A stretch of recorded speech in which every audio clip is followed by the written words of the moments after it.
Welcome back to Keerthi Soumi's kitchen. இன்னைக்கு வீடியோவில் ஒரு சைட் டிஷ் ரெசிபி கத்திரிக்காய் கொத்சு தான் செய்ய போகிறோம். இது இட்லி தோசை சாதத்துக்கூடலாம் ரொம்ப நல்லாயிருக்கும். ஈஸியான ரெசிபி தான். இப்போ வாங்க இது எப்படி செய்கிறதுன்னு பார்க்கலாம்.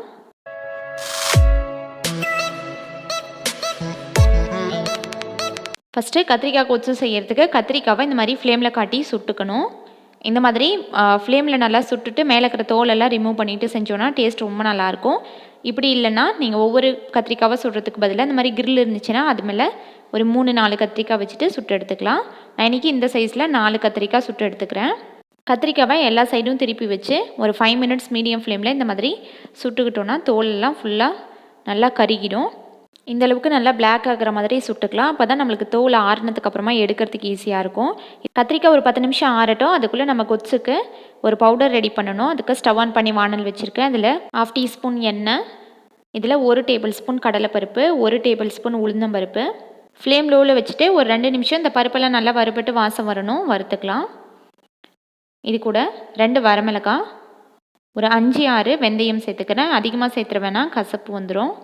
இது கூட உங்கள்கிட்ட இருந்துச்சுன்னா முழு கொத்தமல்லி 2 டேபிள் ஸ்பூன் அளவுக்கு சேர்த்து வறுத்துக்கோங்க. நான் இன்றைக்கி கொத்தமல்லி தூள் தான் சேர்க்க போகிறேன். 1 டீஸ்பூன் சேர்த்துக்கலாம். ஸ்டவ் ஆஃப் பண்ணிவிட்டு சேர்த்துக்கோங்க. பேனோட ஹீட்லேயே நல்லா வறுபட்டுரும். இதில் ஒரு 1/4 டீஸ்பூன் பெருங்காயப்பொடி சேர்த்துட்டு லைட்டாக மிக்ஸ் பண்ணி விட்டுக்கலாம். இப்போது இது ஒரு 5 மினிட்ஸ் நல்லா ஆறட்டும். அதுக்குள்ளே நம்ம கத்திரிக்காய் சுட்டு வச்சுருந்தோம்ல, அது நல்லா ஆறிடுச்சு. இப்போ மேலே இருக்கிற தோலெல்லாம் இந்த மாதிரி லைட்டாக பிச்சு எடுத்தோம் அப்படின்னா தனியாக வந்துடும். கத்திரிக்காய் சுடும் போதே நல்லா எல்லா சைடும் காட்டி ஈவனாக சுட்டோன்னா இந்த மாதிரி எடுக்கிறதுக்கு ஈஸியாக வரும். இப்போது இந்த காம்பு இந்த தோலெல்லாம் தனியாக எடுத்துகிட்டு வச்சுக்கலாம். இதை கழுவெல்லாம் தேவையில்ல. லைட்டாக கொஞ்சம் அங்கங்கே அந்த தோல் கருகுனது இருந்துச்சுன்னா ஒன்றும் பிரச்சனை இல்லை. இப்போது இதெல்லாம் இந்த மாதிரி குட்டியாக கட் பண்ணிக்கிறேன். நல்லா கத்திரிக்காய் உள்ளெல்லாம் சாஃப்டாக வெந்திருக்கும். இப்போது இந்த மாதிரி லைட்டாக மேஷ் பண்ணி விட்டுட்டு எடுத்து வச்சுக்கலாம். வறுத்து வச்சுருந்த பருப்பு நல்லா அரைச்சி மிக்ஸி ஜாரில் போட்டு நல்லா ஃபைன் பவுடராக அரைச்சி எடுத்துக்கலாம். அவ்வளோதான். இப்போ கொத்சு செஞ்சுக்கலாம். ஸ்டவ் ஆன் பண்ணி வானல் வச்சுக்கிறேன். இதில் 2 டீஸ்பூன் எண்ணெய் விட்டுக்கிறேன். இதில் ஒரு 1/4 டீஸ்பூன் கடுகு, இதில் கொஞ்சமாக நறுக்கின கருவேப்பிலை தழை, ஒரு மீடியம் சைஸ் வெங்காயம் பொடியாக கட் பண்ணி சேர்த்துக்கிறேன்.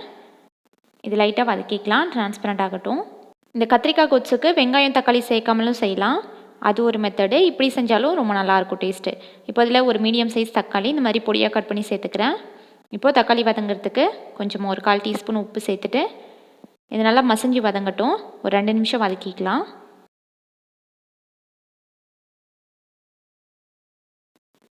இப்போ இதில் நம்ம அரைச்சி வச்சுருந்த பவுடர் சேர்த்துக்கலாம்.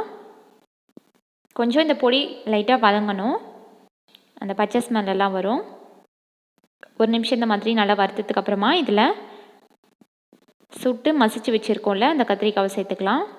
இந்த மாதிரி செஞ்சு கொடுத்தோன்னா கத்திரிக்காய் சுத்தமாக பிடிக்காதவங்களுக்கு கூட ரொம்ப பிடிக்கும். சூப்பராக இருக்கும் டேஸ்ட்டு.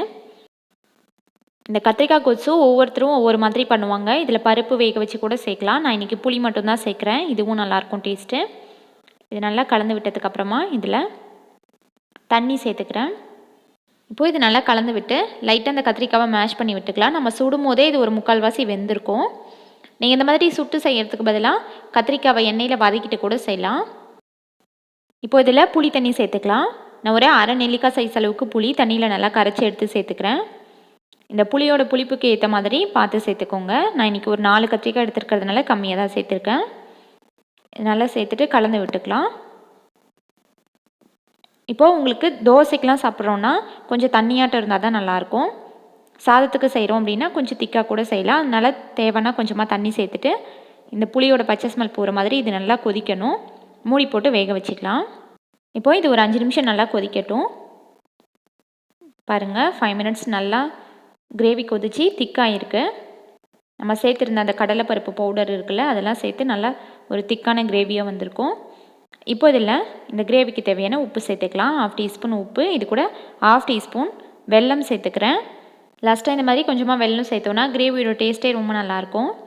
அந்த புளிப்பு டேஸ்ட்டெல்லாம் பேலன்ஸ் பண்ணி கொடுக்கும். இப்போ இதெல்லாத்தையும் நல்லா கலந்து விட்டுட்டு இந்த கொத்சுவில் பருப்பு சேர்க்க பிடிக்கும்னா இந்த ஸ்டேஜில் நீங்கள் பாசி பருப்போ இல்லைனா துவரம் பருப்போ வேக வச்சு சேர்த்துக்கோங்க.